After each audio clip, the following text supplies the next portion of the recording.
গাধাকে সৃষ্টি করার পর তাকে বলা হলো সকাল থেকে সন্ধ্যা পর্যন্ত তাকে ক্লান্তিহীন পরিশ্রম করতে হবে। সারা জীবন তাকে পিঠে ভারী বোঝা বইতে হবে। খেতে পাবে শুধু ঘাস, আর তার মাথায় কোনো বুদ্ধি থাকবে না। তার আয়ু হবে 50 বছর।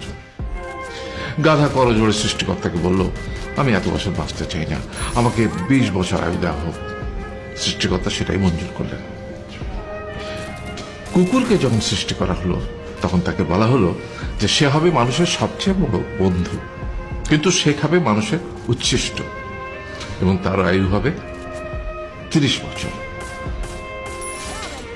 কুকুর সৃষ্টিকর্তাকে বলল, আমি এত বছর বাঁচতে চাই না, আমাকে 15 বছর আয়ু দেওয়া হোক।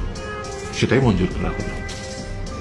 এরপর বানরকে বলা হলো, তুমি শুধু গাছের এ ডাল থেকে ও ডালে ঝুল খাবে এবং নানান রকম ফন্দি ফিকির করে মানুষকে আনন্দ দেবে। তোমার আয়ু হবে 20 বছর। বানর বলল, আমি 20 বছর বাঁচতে চাই না, আমাকে 10 বছর দেওয়া হোক। সেটাই মঞ্জুর করা হলো।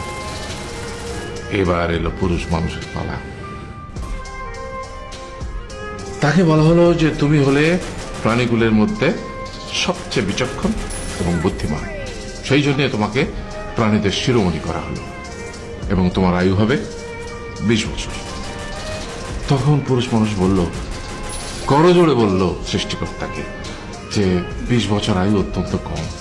হে প্রভু, আমাকে ওই গাধার সে যে 30 বছর আয়ু চায়নি সেটা আমাকে দেয়া হোক। ওই যে কুকুর 15 বছর ফিরিয়ে দিয়েছিল সেটাও আমাকে দেয়া হোক। আর যে বানর 10 বছর নেয়নি সেটাও আমাকে দেয়া হোক। 20 বছর অত্যন্ত কম, আমি দীর্ঘদিন বাঁচতে চাই। সৃষ্টিকর্তা সেটাও মঞ্জুর করলেন। তারপর কি হলো?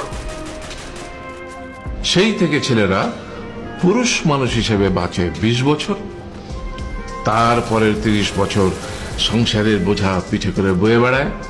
সেটা কার মতো? গাধার মতো। তারপরের 15 বছর সে তার ছেলে মেয়েরা যা দেয় সেই রকম ঠিক কুকুরের মতো উচ্ছিষ্ট খেয়ে বাঁচে।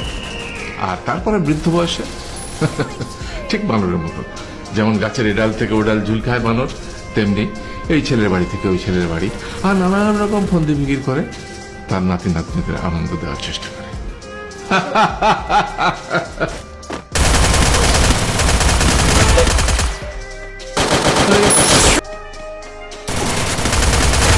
এই থাম, কাঁদছিস কেন? কত দুঃখ বাবা, এত কষ্ট।